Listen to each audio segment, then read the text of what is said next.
بسم الله إن الحمد لله نحمده ونستعينه ونستغفره ونعوذ بالله من شرور أنفسنا ومن سيئات أعمالنا من يهده الله فلا مضل له ومن يضلل فلا هادي له ونشهد أن لا إله إلا الله ونشهد أن محمدا عبده ورسوله السلام عليكم ورحمة الله وبركاته. Осы өздеріңізбен болған Аллах нәсіп еткен осы бір кішігірім кездесуімізде енді алдымызда Рамазан айы келе жатыр. Негізінде өте бір қажетті кәдімгі ілім халі болып тұрған жағдай. Сол Рамазан айына байланысты кіріспе ретінде Рамазан айының сол қасиеттері, қадірлері туралы кішігірім айтып кету жөн көріп отырмыз. Енді әлбетте сахабалардың өміріне оларды осы Рамазанға байланысты әдеттері болған. Кітаптарда келеді, олар Рамазан айына жарты жыл қалғанда дайындала бастайды екен, 6 ай бұрын. Кәдімгі Рамазан айы келе жатыр дегенде 6 ай ертерек Рамазанның қасиетін сезіне бастайтын болған. Кәдімгі дайындалып, Рамазан келе жатыр деген сияқты. Одан кейін Рамазан біткеннен кейін сол жарты жыл көлеміне Аллах Тағала біздің Рамазан айында жасаған дұғаларымызды, құлшылықтарымызды, кешірімдерімізді, тілектерімізді қабыл етші деп 6 ай бойына және өтінетін болған. 6 айға дейін Рамазанның әсерінен шыға алмайтын болған. Сонда боласың, жыл 12 ай Рамазанға қатты көңіл бұрғандай болып қалады екен. Пайғамбар Мұхаммед Мұстафа саллаллаху өзінде хадистеріне қарайтын болсақ, Пайғамбар Мұхаммед Раджаб айында жаңағы жасайтын дұғалары, Шабан айында жасайтын дұғаларына қарасаңыз, Пайғамбар жасаған дұғалар мен істері Рамазан айына құрметпен қарап ерекшелеуді көріп жатамыз. Пайғамбар Раджаб айларында жасалатын дұғалардың бірісі Аллахума барик лана фи Раджаб Шабан ва баллигна Рамадан деп дұға қылатын болған. Аллах бізге Раджаб айында, Шағбан айында берекеңді, жақсылығыңды жаудырышы және де бізді Рамазанға жеткізші деп Аллахтан сұрайтын болған. Рамазанға жетуді кәдімгідей Аллахтан өтініш етіп сұрайтын болған. Өйткені ол айда құлшылықтар еселеніп, дұғалар қабыл болатын айлардың бірі болып табылады екен. Және де Айша анамыздан жеткен хадис бойынша Айша анамыз айтады, Пайғамбар Мұхаммед Мұстафа саллаллаху алейхи толық бір ай бойы ұстаған ораза сол тек Рамазанда ғана болған дейді. Қалған айды толық ұстаған кез жоқ. Рамазаннан бөлек айды бастан аяқ 30 күн ұстаған кез жоқ дейді. Бірақ Рамазаннан кейін бір сол айдың ішінде ең көп ораза ұстаған айы Шабан дейді. Ол біз қазір осы тұрған айымыз, Рамазанның алдындағы айы. Яғни Пайғамбар Мұхаммед Рамазан алдындағы айында уже оразаны көбірек ұстай бастайтын болған. Тіпті хадисте келеді, Шабан айында Пайғамбарымыз сондай оразаны көп ұстап жүретінін ойлайтын еді дейді. Енді осы айды толық ораза ұстап қояр ма екен, аузын ашпай деп дейді.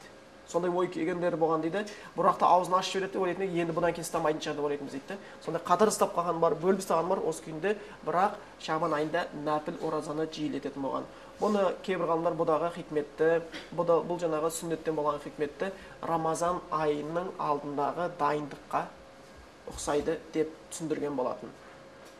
Сол үшін біз жаңағы осы хадистерден көріп отқанымызға байланысты Пайғамбар дұғасына қарағанда Рамазан айының алдын ала қатты күткендігі, Рамазан айына жеткізуді Аллахтан сұрағандығы және Рамазан айына кәдімгі дайындықтар жасағандығын көреміз.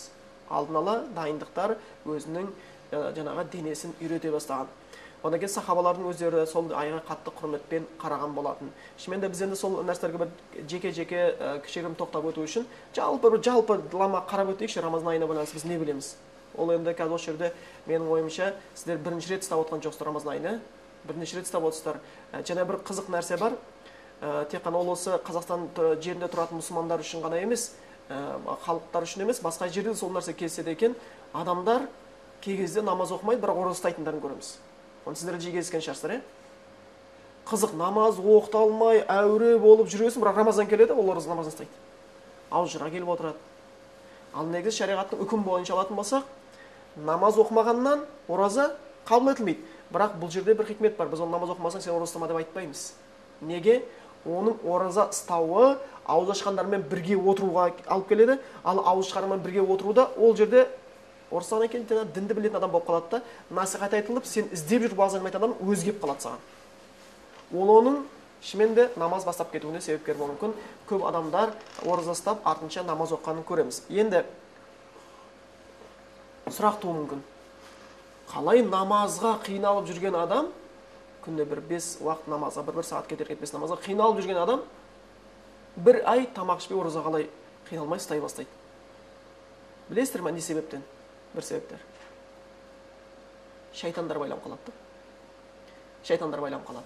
Яғни көп қалған уақыттарда шайтан адамның дінге келуіне өте қатты кедергі жасап отырса да, Рамазан айында сулсилатиш шаятин дейді. Шайтандар шынжырланады деп келеді. Сондықтан бұл айда және сіздерге бір жаңағы ескертпе ретінде бір насихат ретінде айтып кетейін. Рамазан айын ғалымдар түрлі атаумен айтады. Шахру сабр, сабырлық айы, шахру даават, тілектің айы деп келеді. Жаңа уағыз жасаудың айы деп келеді мағында. Сол үшін бұл айда мүмкін болатын болса, уағызға көңіл бұрып қалыңыздар. Қанша мысалы өзіміздің жақындарымыздан болып қалуы мүмкін, дінге келе алмай жүр деген сияқты басқа. Сол ойда бір себебін жасап, ауызашарға шақырып па, жоқ ауызашарға барып қалып па, сол кезде бір әдемі сөздерді ықтияттап, не қылып, алдын ала дайындалып, өйтіп мұсылман болған екен 5 уақыт намаз жүрген, енді әлбетте Құраннан бір 4-5 аятты кем дегенде білеміз ғой, хадисті білеміз. Соны жинақтап, соған керек-ау деген сияқты кіріспелерін барып, көркем мінез-құлықпен жұмсақ отырып жеткізіп алуға мүмкіндік табуымыз керек. Өйткені шайтандар байланып тұрған кезде Аллахтың сөзін жеткізу мүмкіндік болып тұрады. Сол үшін Рамазан айында көп адамдардың дінге келу себептерін де біз көріп қаламыз. Енді және жалпы енді айтып кеттік, Рамазан айына байланысатын болсақ, бұл айды ихтассахуллаху ли нафсихи деп келеді. Бұл айда бір несі, бұл айды Аллах өзіне жекелегенді. Кәдімгідей бұл айтқанда басқа намаздың сауабын, ананың сауабын, кәдімгі Аллах тағала періштелерге бекіткен болатын болса, ананың сауабын жаз, мынаның сауабын жаз, ананың сауабы осынша 10 есе, мынанікі 70 есе, 700 есе деп айтқан болса, ал оразаның сауабын мен берем деген Аллах тағала. Мен берем дегенді. Одан кейін оразан және не? Құл мен Құдайдың арасындағы сырлы ғибадат дейді да. Басқа құлшылықта сіз уақытысы келді, сіз оны істейсіз, елді көреді. Ал оразаның оразамын деп өзіңіз айтпасаңыз, көп жағдайда ел білмейді. Мен ораза едім деп қойып, түсте бір бешбармақ жеп, кешке бір қымыз ішіп жүре берсең, өз ықтиярыңда ешкім көріп жатқан жоқ. Сөйтіп ал жерге тағы барып жатсаң. Бірақ сен Аллахтан көріп, ешкім көрмейді, ешкім білмейді, сен Аллах үшін ғана да бұл бір және күшейтіп жүретін нәрсе, рия онша бола қоймайды. Сондықтан сен тамақ ішпей жүргеніңді, су ішпей жүргеніңді Аллахтан басқа ешкім білмейді екен. Сол үшін бұның сауабын Аллах өзі жеке берем деген. Одан кейін ораза ұстаған адамның аузынан шыққан иіс не? Сондай бір жаңағы жәннаттың иісі сияқты, мисктің иісінен де бір Аллах үшін жақсырақ болып тұрады екен жаңағы. Одан кейін бұл райда және бір ерекшелігі айтып кеттік, шайтандар байланады. Футихат абуабул жанна, жәннаттың есігі ашылады. Ғуллиқат абуабун нар, дозақтың есігі жабылады деп келеді. Одан кейін лиссойми даъватын, айнда фитр даъватына тұрады. Ораза ұстаған адамға ауызашар сайын нет дұғасы кері қайтарылмайды деген сияқты осындай көп деген жәннат ораза ұстағандар жәннатқа арнайы есіктен кіреді. Бабыр райян дейді. Бұл айда Құран айы түскен, бұл айда қадір кеші бар деген сияқты көп жақсылықтар осы ішіне кіргізіле берген. Яғни бұл айдың өте көптеген ерекшелігі бар. Сол үшін бұл пайғамбарымыздың дұғасында да Рамазан айына жеткізуді Аллахтан сұрауы, сахабалардың ол айға қатты қызығуы, ол айдың ішінде толып тұрған көптеген ізгіліктерге байланысты болатын. Енді бір сол ізгіліктерге кішігірім тоқтап өтейік. Жалпы бұл Рамазан айының оразасы мұсылмандарға парыз. Исламда 5 парыз бар дейміз. Сол 5 парыздың біреусі осы Рамазан айының оразасы екен. Оған аяттар да бар, оған хадистер де бар, кәдімгі кең тарап кеткен сахих хадистер білесіздер. Абдулла ибн Омардан жеткен хадис бойынша бунияль ислам аля хамсин, ислам діні 5 нәрсенің үстіне құрылған деп келеді. 5 фундамент айтқан түсінікті болушын айтайық. Құрылған дейді. Шахадати алла иляха илlallah анна Мұхаммад расулуллах, біріншісі жаңағы куәлік беруің, Аллахтан өзге сыйынуға лайықты ешбір тәңірдің жоқтығы, жаңағы Мұхаммедтің Аллахтың елшісі екендігіне, иқамис сала ва итаиз зака, намазды оқуың, зекетті берің, ва сауми рамадан, Рамазан айының оразасын тұтуың, ва хаджил байт, Аллахтың үйі жаңағы Қағбаны Аллахтың үйіне қажылық жасауын деп келеді. Исламдағы 5 парыздың ішінде сол хадистермен біз көріп отырамыз. Болмаса жаңағы Омар разиаллаху анхудан жеткен хадис болса, хадис Жәбірейіл деп аталып кеткен. Жәбірейіл хадис деген атаумен көп таралып кеткен. Жаңағы Жәбірейіл адам кейпінде сахабалар келіп үйретіп кеткен кезде, "Ахбирни анил ислам", ислам жайында бізге айтып бер, ислам жайында айтып бер деп пайғамбарға хабарлап бер деп Жәбірейіл періште сұрақ қойған кезде, пайғамбар айтқан, "Анта шада ан ла илаха илlallah ва анна Мұхаммад расулуллах", сенің куәлік беруің, Аллахтан өзге сыйынуға лайықты ешбір тәңір жоқ, Мұхаммед оның елшісі деген себеп, туқима сала ва ту'та зака, намазды оқуың, зекетті беруің, тасума рамадан, Рамазан айының оразасын тұтуың, ва тахуджил байта, Аллахтың үйін қажылық жасауың деп айтып кеткен болатын. Сондай хадистерде бұл исламда бір 5 парыздың бір өте маңызды есептелінеді. Ешбір себепсіз істамаса, бұл кәдімгі үлкен күнәлардың қатарына кіріп кетеді екен. Сол сияқты Құран аятында да келеді. Осы оразаға байланысты оразаның парыз екендігіне дәлел болатын бір аятқа сүйенетін болатын болса, онда Аллах айтады: Я айюхаллазина аману кутиба алейкумус сиям кама кутиба алаллазина мин qablikum лааллахум таттақун. Ей иман келтіргендер, сендерге ораза парыз болды, сендерден ілгергілерге парыз болған сияқты, әлбетте Құдайдан қорқарсыңдар дейді. Енді осы аятқа бір кішігірім тоқтап өтейік. Бұл аяттың ішіндегі сөздер өте жеңіл. Қатты бір аудара алмай қалатындай, словарь іздеп кететіндей, сәл араб тілін білген болатын болсаң, өзің де түсіне қоятындай бір жеңіл де өте маңызды нәрсе айтылған осы аяттың ішінде. Бірінші аятқа қарайық. Аят немен басталып тұр? Я айюхаллазина аману, ей иман келтіргендер деп. Яғни сен иманыңды дұрыстамаған болсаң, иман өзіне таухидтен басталады. Бір ғана Аллахтың құлшылыққа лайықты екенін сезіну. Өзі әрбір мұсылман осыны айтып кетейік, естеріңізде болсыңыздар, ислам дініне кірдім деген сөз ол. Бірінші намаз оқыдым деген мағына бермейді. Тақия кидім, орамал тақтым деген мағына бермейді, ең бірінші мағына. Ислам дініне кірдім деген сөз Аллахтан бөлек еш нәрсеге сыйынбаймын деген сөз. Ислам дініне кірдім деген адам бірінші осы сөз сеніммен кіреді. Сонда ол дұрыс сенім есептелінеді. Өйткені сонау бүкіл пайғамбарлардың дағуаты, Құран аятына қарасаңыз да, хадиске қарасаңыз да, енді мұсылман адам ислам дініне кірген екен, ол Құран оқып жүрген болатын болса, уағыз тыңдап жүрген болатын болса, хадис оқып жүрген болатын болса, таухидты білмей қалуы кешірілмейді мұсылманға. Кешірілмейді. Сол үшін бұл Құрандағы ең жиі айтылатын нәрсе. Сол үшін жаңағы біз нәрсеге бұл аятқа қарайтын болсақ, бірінші аяттың бастамасы қаратпа сөзбен келіп отыр. Қаратпа сөз деген сөзде мына нәрсе көңіл бұру керек. Бұл жерде ғалымдар айтады, егер Құран аятта қаратпа сөзбен басталған болатын болса, құлағыңды көбірек тұр деген сөзді, жүрегіңмен тыңда деген мағына береді дейді. Қаратпа сөз арабтан я айюхаллазина аману. Жаңа Құранда бақсаңыздар, егер Құран оқығаннан байқасаңыздар, осы я деген жерген кезде не қылады? Созады. Өзі тәжвид ережесі бойынша созу керек. Ей деген сияқты ол.